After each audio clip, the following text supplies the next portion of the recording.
New from K-Tel Records, 22 explosive hits.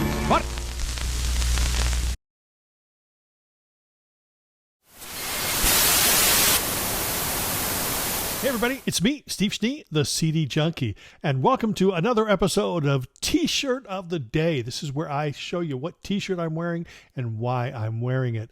Now this T-shirt, when I first saw this, I thought, oh, that's kind of gaudy and but then it started reminding me of, like, remember back in the 70s when you go to the swap meet or something and there'd just be rows of T-shirts with these iron-on transfers, of a particular artist, and you knew that they were probably not really legitimate, that the artist wasn't getting the money. Well, that's what this shirt reminded me of, and it eventually won me over, so I'm wearing it today, and I'm going to show it to you right now, and I'll tell you why this artist is significant in my life.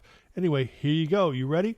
My T-shirt of the day is Glen Campbell. It even says Glen Campbell at the bottom. Remember, like I told you, it reminds me of those gaudy iron-on transfers. It isn't an iron-on transfer, but it sure looks like one. So I thought it had that really retro vibe to it. Again, Glen Campbell. Now, why is Glen Campbell so significant in my life? My brother and I were big Glen Campbell fans when we were kids. We're talking 67, 68. In fact, Glen Campbell, his Christmas album that came out in 1968 is my favorite Christmas album of all time. It gets played in my universe all throughout the year. It's such wonderful because it's that typical wonderful Glen Campbell sound, and not every song is like your traditional Christmas song. They're songs that hardly anybody else has ever recorded. But anyway, Glen Campbell was also my first concert. Saw him when I was 6 going on 7 at the Long Beach Convention Center, I think it was, 1970.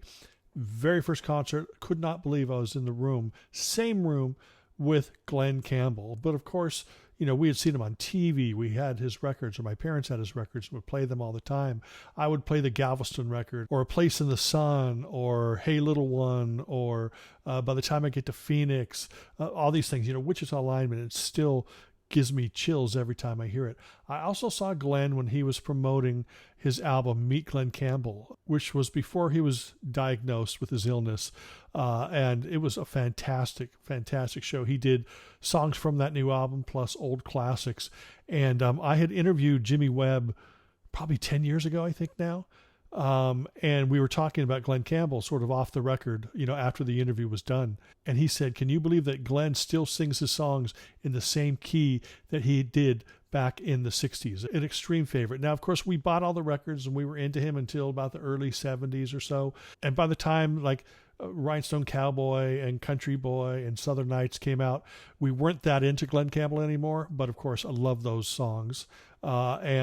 But it's really the stuff that he was doing in the 60s to the early 70s, which really still a part of our childhood. And, I love listening to even like rare songs like Arkansas, which was just a great song. Very strange. I think it was the B-side of something. It's just tons of great material out there by Glen Campbell. I recommend you check out any of the compilations from his heyday. Wichita Lineman, Where's the Playground Susie, Galveston, True Grit. We went and saw the True Grit movie in 1969 at the theater because Glen Campbell was in it. My dad took me and my brother. And again, that just made me a John Wayne fan too.